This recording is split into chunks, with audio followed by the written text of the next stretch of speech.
Happy birthday, babe. Jonah's cheerful voice rung out as he entered the dimly lit restaurant, a small gift box in his hand.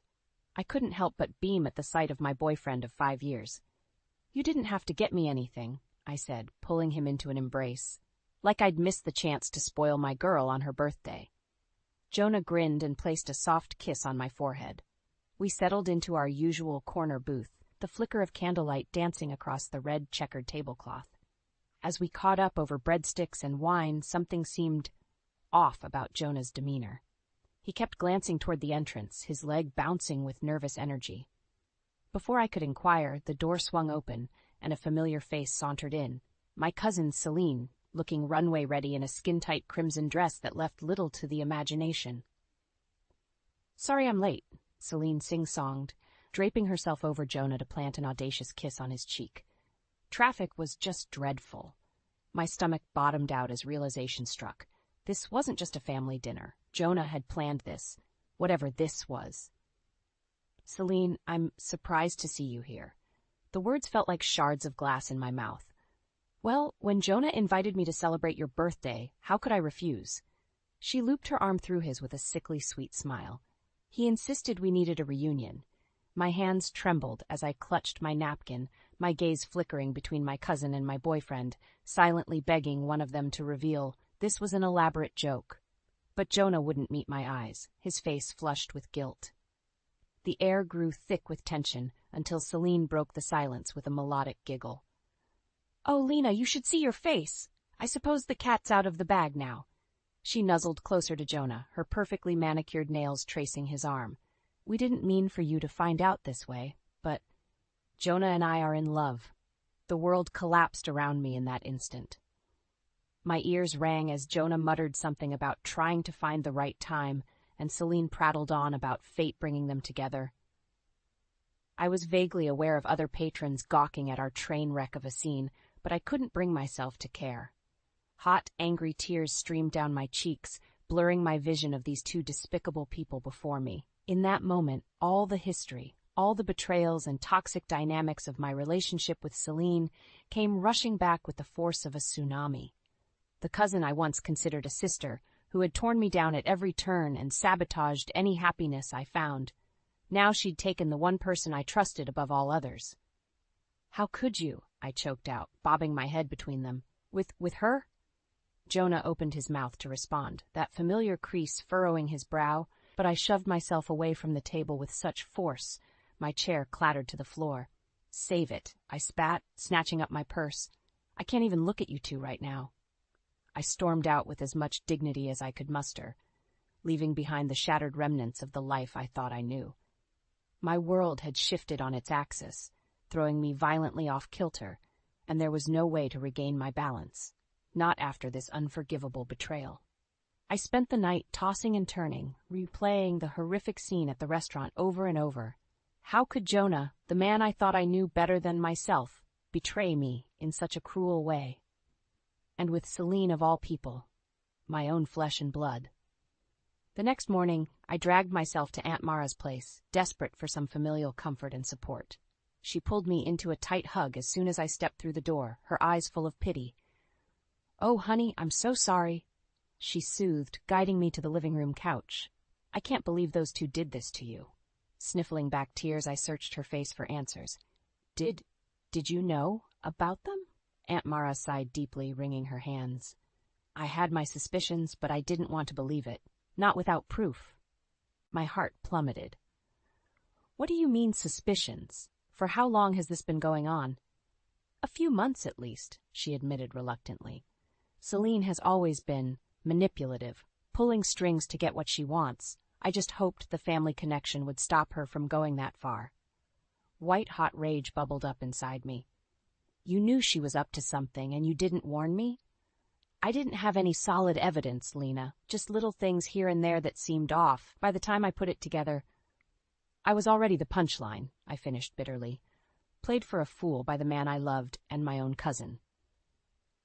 "I wanted to protect you both," Aunt Mara insisted. "Celine, she's troubled, yes, but she's still family. I hoped I could appeal to that part of her, the part that used to adore you like a sister." I barked out a harsh laugh. She sure has a funny way of showing it. Don't you remember how close you two used to be? Aunt Mara's eyes shone with unshed tears.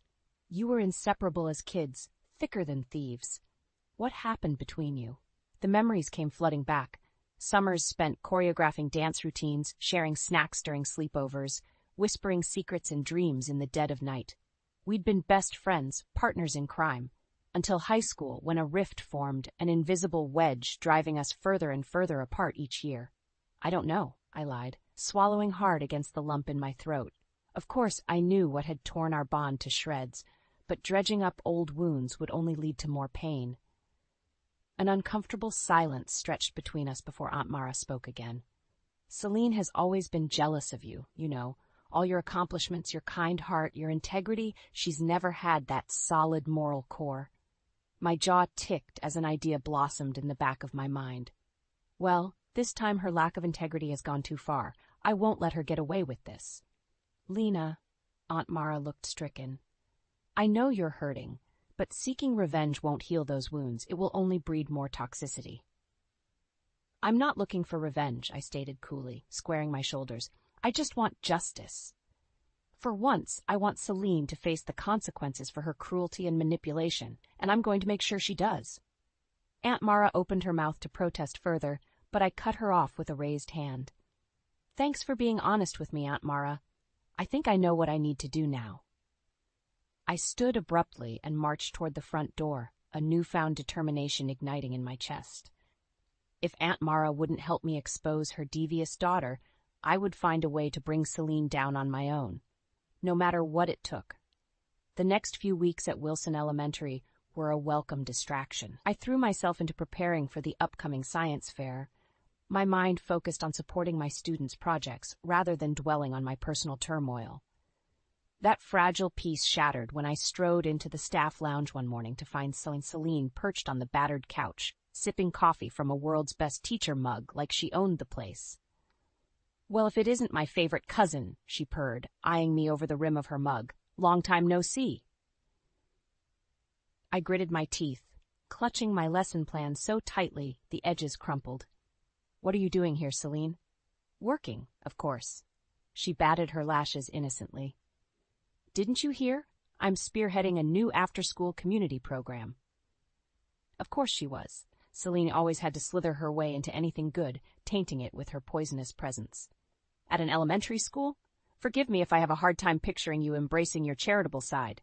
Celine tsked, setting her mug aside as she rose with feline grace. Still so cynical, Lena, and here I thought teaching would have instilled you with a more nurturing nature. She moved closer until we were toe-to-toe, her sickly sweet perfume overwhelming my senses. You see, this program will provide after-school tutoring, mentoring, all sorts of enrichment activities. A worthwhile pursuit, no? My mind raced, putting together the pieces. You're going after the grant for underprivileged students, the one funding our science fair, trying to sabotage my work, again. Laughing lightly, Celine trailed a fingertip down my arm, making my skin crawl. Always so suspicious, cousin. Can't it be possible that we simply had the same idea? I jerked backward out of her reach. We both know that's not true. You're threatened by anything that might make me happy or successful.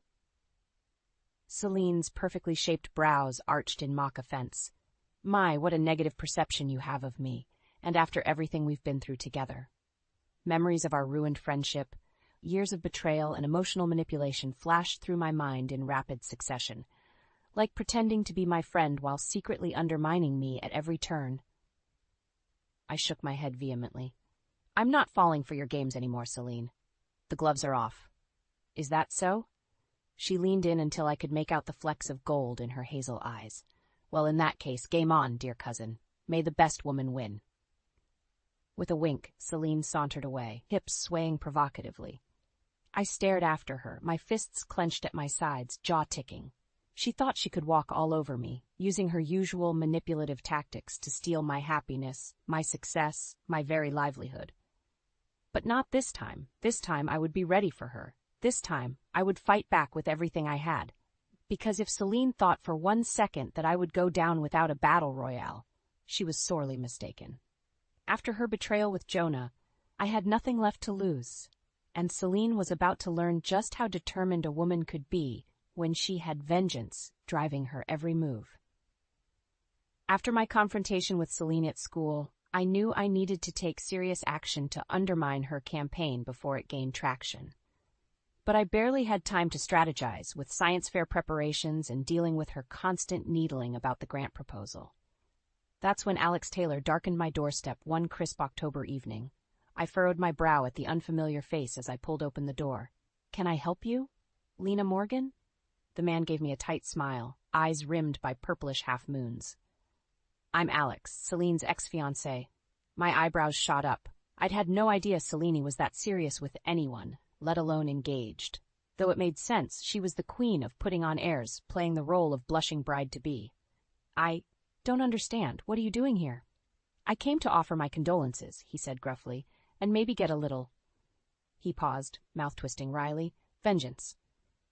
I stared at him blankly for a beat before stepping aside to usher him in. He brushed past me, already making himself at home on my sofa. "I'm sorry, I'm still confused. Are you saying you want revenge on Celine? Your ex?"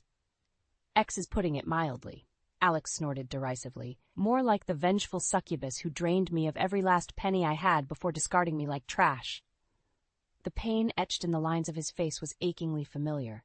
I settled in the armchair across from him, sympathy stirring. "I think I can relate," I murmured. "She has a way of completely destroying people, doesn't she?" Alex's jaw tightened as he nodded. "You know, for months I suspected she was being unfaithful, overstepping boundaries with strange men. It wasn't until her latest twisted scheme that I caught her red-handed." Red-hot rage simmered just beneath the surface of his voice. "That's when Celine finally confessed her dalliance with some nobody named Jonah. Left me at the altar to go slithering into his bed." My heart seized at the mention of Jonah's name, the wound still agonizingly fresh. Of course he would be Celine's ultimate prize. She couldn't resist taking the man I loved most in the cruelest way possible. "So she played you both," I said quietly. "Manipulated your lives, your emotions, all for her own selfish gain. She's a first-rate psychopath." Alex pinned me with a hard stare. "Which is why I came to you. You're not the only one she's burned, Lena. And if we team up, maybe we can finally make that snake pay for her misdeeds." I searched his face, seeing the echoes of my own pain and frustration mirrored back at me. Joining forces. It wasn't something I'd considered before in my quest for retribution. But having an ally with intimate knowledge of Celine's depravity, her Achilles heel, that could be invaluable ammunition. My lips curved into a slow smile. "You're right, Alex. She has ruined far too many lives through her lies and treachery." I leaned forward, holding his gaze steadily. "So what did you have in mind?" Justice and vengeance were a deadly combination, and with her ex in my arsenal, I was about to become an unstoppable force. "Watch out, Celine. This time, you knocked on the wrong door." Over the next few weeks, Alex and I fell into an easy camaraderie as we plotted our campaign against Celine. Having an insider's perspective into her psyche and past manipulations proved invaluable. "You know, she nearly bankrupted an entire charity I was on the board of?" Alex shook his head in disgust one night over takeout containers littering my coffee table. Somehow she managed to siphon funds into her own accounts, all while acting as the face of the organization. "I'm not surprised," I muttered, popping a leftover egg roll in my mouth.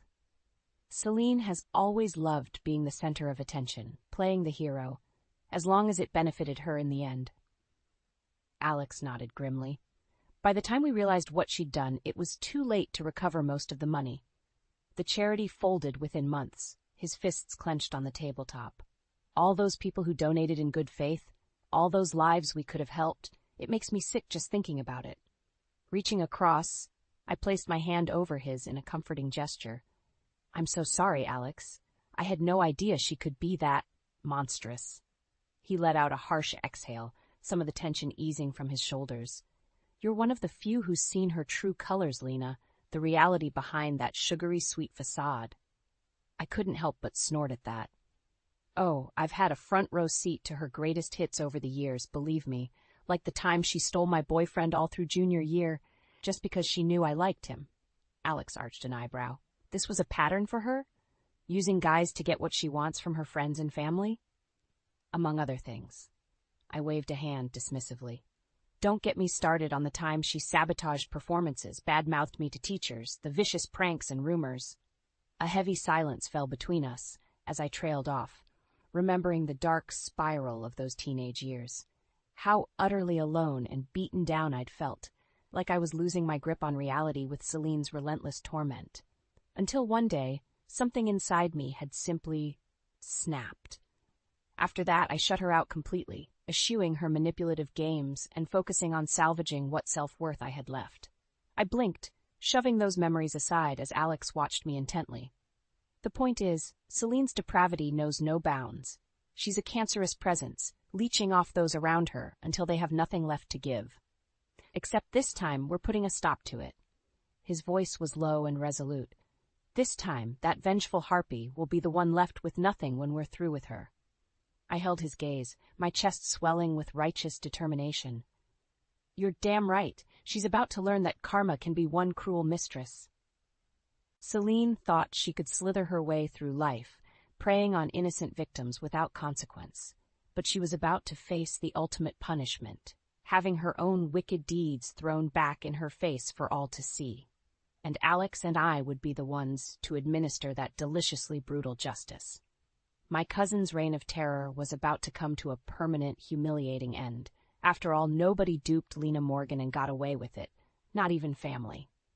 Over the next few months, Alex and I worked tirelessly to gather ammunition against Celine.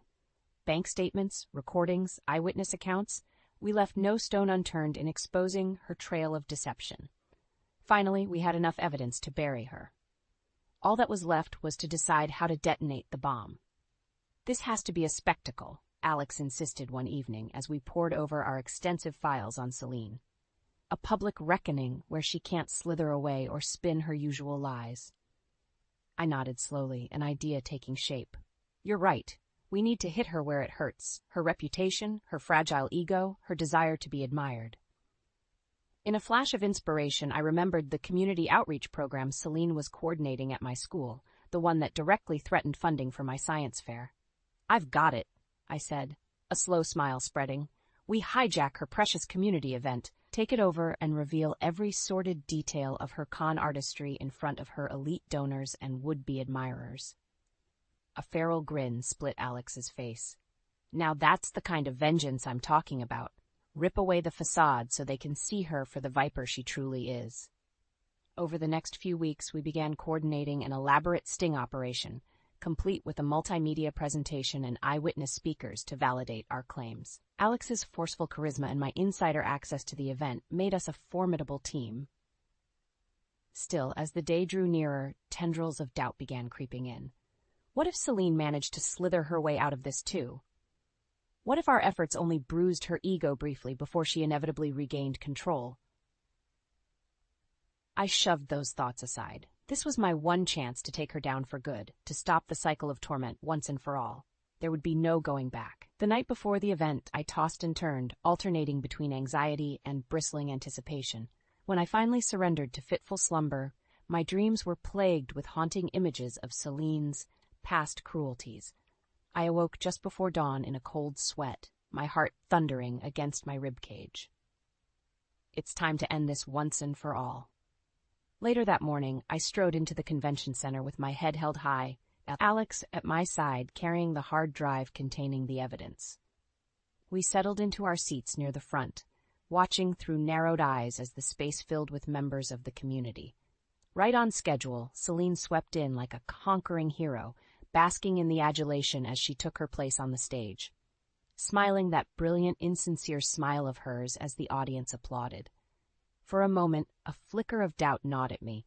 This woman had tormented me for decades, always staying one step ahead, dodging each attempt I made to take her down. What made me think this time would be any different? Then I caught her gaze raking the audience, that predatory hunger in her eyes, and my resolve solidified like steel. This is it. No more excuses, no more running. Time to pay the piper, cousin. Beside me, Alex must have sensed my shift, giving me the slightest nod of encouragement. As Celine launched into her opening remarks, I stood abruptly and strode down the aisle toward the stage, each step fueled by a potent mix of anger, fear, but most of all, vindication. This time, She was the one about to get played, and I couldn't wait to watch her entire world unravel. Celine's mouth fell open in stunned outrage as I snatched the microphone from her perfectly manicured grip. "Good morning, everyone," I said, amazed by the steady timbre of my voice. "I'm afraid there's been a bit of a change in programming today." Murmurs rippled through the audience as I turned to face them fully. "My name is Lena Morgan, and I have some deeply disturbing information to share about the woman you've all come to celebrate." Celine recovered quickly, that too bright smile stretching her lips as she moved to take back the mic.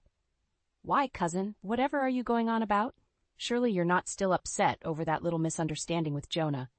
"This has nothing to do with Jonah," I cut her off sharply, though I'll be sure to fill him in on the lurid details later.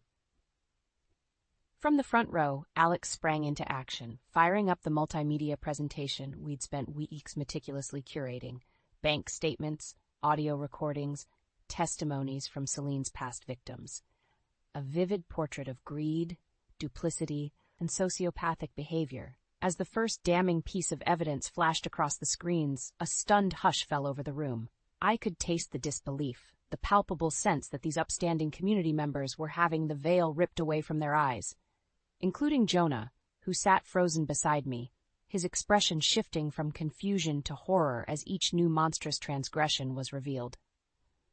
"No, Celine, tell me this isn't true," he rasped out, face ashen. "Please, baby, I need to hear your side."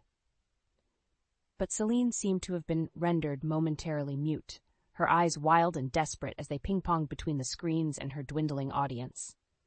I watched the smug veneer cracking in real time, reveling in the glorious destruction. The evidence speaks for itself, I'm afraid.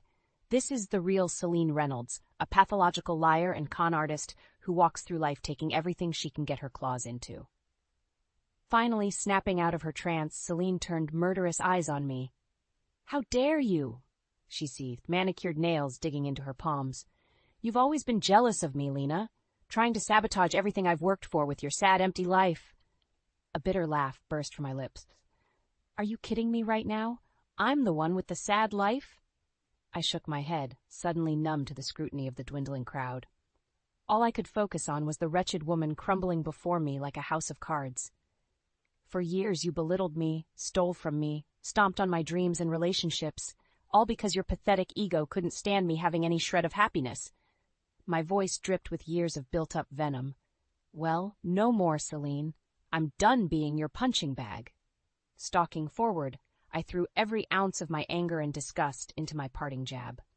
"From this moment on, you'll be just another washed-up, disgraced nobody, alone and empty, with nothing but your greed and jealousy to keep you company." For a long, delicious moment, Celine and I stared each other down, twin infernos of rage and anguish blazing in our eyes.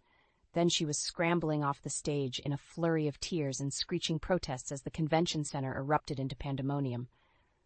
I stood frozen center stage, the cyclone of chaos swirling around me as Jonah and Alex, then others, rushed up to comfort or confront me. But their voices were muffled, drowned out by the deafening thrum of victory pounding through my veins. After over a decade of torment at Celine's hands, she had finally received her comeuppance.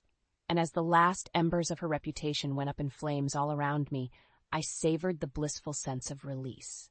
A heavy burden had been lifted. The mental shackles that had bound me to her toxicity for so long were at last obliterated, leaving me lighter than I'd felt in years. My war with Celine was over, and I, Lena Morgan, had emerged the undisputed victor. The fallout from the community center showdown was swift and brutal. Within days, Celine's sordid history had made headlines across the city. Corporate sponsors dropped her program like a scorching stone. The very people who had fawned over her were now turning their backs in droves, sickened by her deceit. As for me, I reveled in every salacious detail, reading each new expose with a mixture of vindication and pity for my shattered cousin. While part of me felt a twinge of remorse for dismantling her so thoroughly, the larger part simply basked in the euphoria of being free from her toxic stranglehold. Jonah tried, unsuccessfully, to convince me he'd been an unwitting victim of Celine's manipulations, as if that absolved him of his own culpability in devastating me. "I'm so sorry, Lena," he pleaded during one of his endless voicemails. I never meant to hurt you like this. You have to know that, deep down. Celine, she's a master at deception, twisting things to suit her needs. I snorted at the familiar litany of excuses, easily deleting the message. If Jonah thought a few puppy dog apologies could erase the gut-wrenching betrayal of his actions, he had another thing coming. I was well and truly done with him. The only person who seemed to fully understand my newfound sense of peace was Alex. My unlikely ally had become an irreplaceable part of my life through the hellish months we spent plotting downfall. Feels good to breathe freely again, doesn't it? He grinned over glasses of celebratory wine one evening. Like a 1,000-pound weight has finally been lifted. I clinked my glass to his with a satisfied smile. Something like that. I honestly didn't realize how much of my life was shackled by that woman until I detached myself from her venom. Leaning back on the couch, I felt the tension bleed from my shoulders, an unfamiliar but welcome sensation. I spent so many years terrified of her, jumping at every shadow, always wondering when the next attack would come. I shook my head slowly. But now, that hold is shattered. She has zero power over me. To moving on from toxic influences, Alex raised his glass in a salute. May we never look back. Here, here. As the weeks passed, that cathartic energy fueled me with a renewed sense of self-worth and purpose. I refocused my efforts at school, investing every ounce of passion into my students' projects and the upcoming science fair. The first time one of my kids won a grant for their legitimately brilliant proposal, pride swelled in my chest. This was what I was meant for, nurturing young minds and helping them spread their wings, uninhibited by the toxic cloud of jealousy and deception I'd lived under for so long. At the ceremony, Aunt Mara swept me into her arms, tears shining in her eyes. "Oh, Lena, I'm so proud of you," she whispered fiercely. "The strength and resilience you've shown." She pulled back, cupping my face tenderly. "Your parents would have been in awe of the woman you've become, leaving that poisonous influence behind for good." I blinked back my own tears as her words washed over me. Perhaps for the first time, I truly appreciated the journey that had led me to this point. Every anguished step had built fortitude, sharpened my spirit, reminded me of who I was and who I wanted to be.